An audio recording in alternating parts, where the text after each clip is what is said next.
بسم الله والصلاة والسلام على رسول الله. السلام عليكم على كل الناس الحلوة اللي بتتفرج على الفيديو بتاعي النهاردة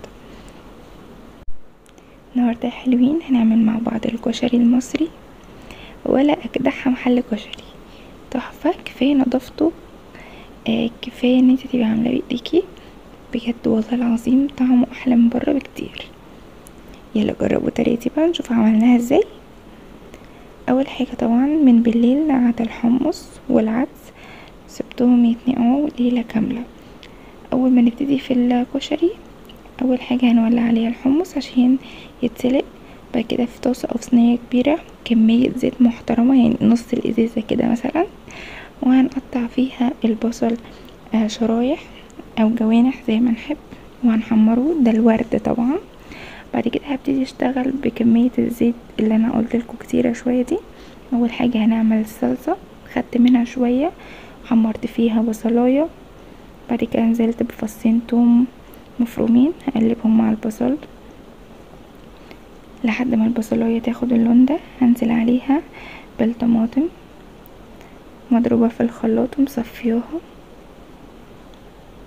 بعد كده هسيبها تتسبك براحتها بقى. هاخد كمية تاني من الزيت على عين تالتة في البوتاجاز بقى. نحط كمية كده من الشعرية نحمرها، مش قوي ما نحمرهاش قوي. هننزل عليها بالرز مغسول بس ما بننقعش الرز المصري، لان في ناس بتنقعه انتي بتضيعي النشا بتاعته خالص، يعني نغسله بس وننزل عليه ونقلب كويس لحد ما ينشف خالص الرز معانا، او بيبقى اسمها يحصون كده، بتلاقيه يخبط معاكي في الحله وانتي بتقلبيه خلاص نشف. العدس طبعا نقعينه من بالليل، ده عدس مستورد ما بياخدش سوا فمش هنسلقه، هننزله على طول مع الرز ونديله كمان تقلبتين يتشوح كويس قوي كده مع الرز عشان برضو ينشف من المية بتاعته. بعد ما شوحناه كويس بقى هننزل بالمية. انا بنزل على الرز بمية عادية خالص من الحنفية، مش مغلية ولا اي حاجة، بحب الاكل يستوي على مهله وياخد وقته في السوا. خلاص حطينا المقدار بتاعنا بتاع المية يدوب يبقى مغطي الرز والعدس كده. هننزل بالملح والكمون، مبنحطش فلفل اسود في الكشري خالص. خلاص هنغطي عليه ونسيبه يتشرب. بصيت على الحمص هنا لقيته خلاص استوى.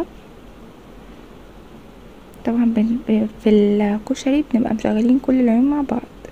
هنعمل الدقة بقى على ما الحاجة الباقية تخلص. خدت حوالي 4 فصوص توم معهم شوية كمون كده حلوين، يعني معلقتين مثلا، عليهم شوية ملح وكمان كزبرة. وهننزل بحوالي نص الفنجان خل عشان هنملى النص التاني مية.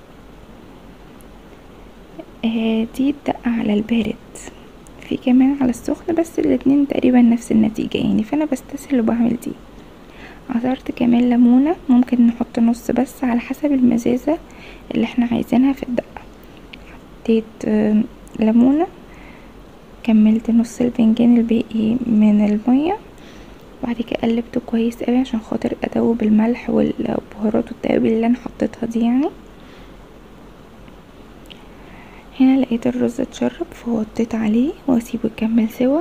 هنبتدي نسلق المكرونة اخر حاجة لان هي ما بتاخدش وقت. حطيت طبعا المية تغلي ونزلت فيها كمية المكرونة اللي انا عايزاها.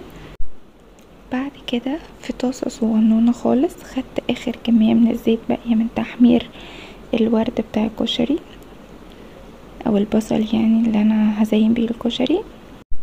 خدت اخر كمية من الزيت وهعمل بيها الشطة. حطيت حوالي معلقتين من الشطة صغننين، واول ما خدت لون غامق شوية كده مش قوي عشان خاطر ما تتحرقش، طفيت ونزلت عليها بكبشتين من الصلصة.